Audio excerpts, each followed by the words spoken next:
Today, we had a clarification. We had a clarification saying that no, Donald Trump actually said we're not interested in sending forces to Gaza, but we will control Gaza. We won't be sending forces, but we will be controlling Gaza in a different way. And the more time goes by, the more statements these people make, the more it seems and appears to be unsubstantiated and doesn't make any sense whatsoever for various reasons. Trump, apparently, from reports that are coming now, had this idea circulating in his mind for several weeks, and he's been talking to himself about it. He caught several departments off guard. The Department of Defense and the foreign ministry, or foreign office inside the United States. Why?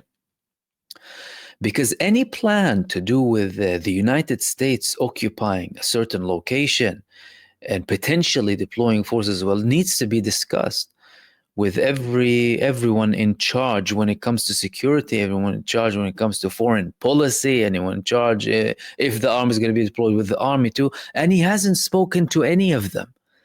He hasn't spoken to any of them, and he's having these statements about controlling Gaza. And now today, he's saying we're not going to send forces to Gaza.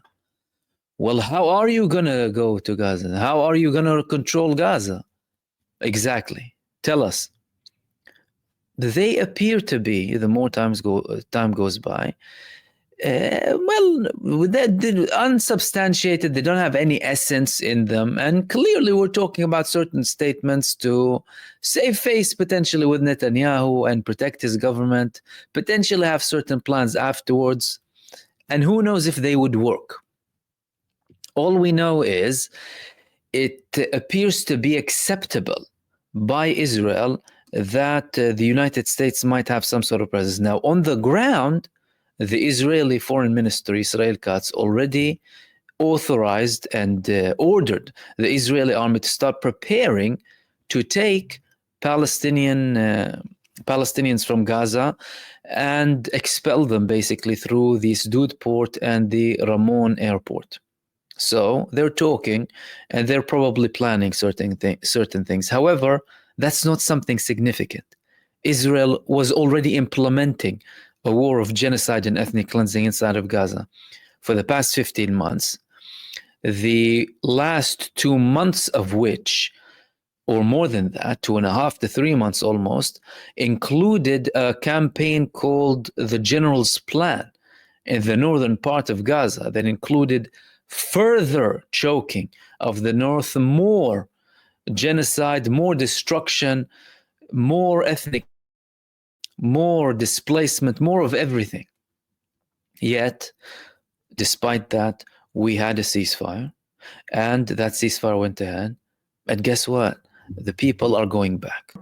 Donald Trump's statements are there, and with any statement, people need to be prepared.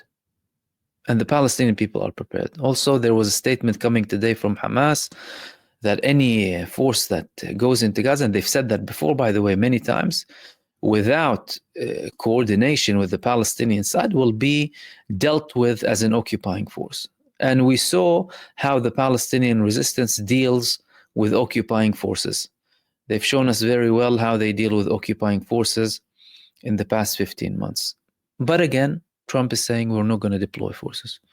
So he can try and explain more. All we can do now is assume and try to analyze, interpret what he's saying. And from what I'm seeing, total nonsense. Doesn't make any sense whatsoever, apart from saving face with Israel, potentially pushing Netanyahu to go to phase 2 and 3. Although Netanyahu is saying now we want to stretch phase 1, but again, phase 1 could be stretched with the increase of the ceasefire, extending the ceasefire up until phase 2 is agreed upon. However, if the administration in the United States is pushing him as well, they will continue down that path. This is what we know, and this is what's understood from the statements that are coming from Donald Trump.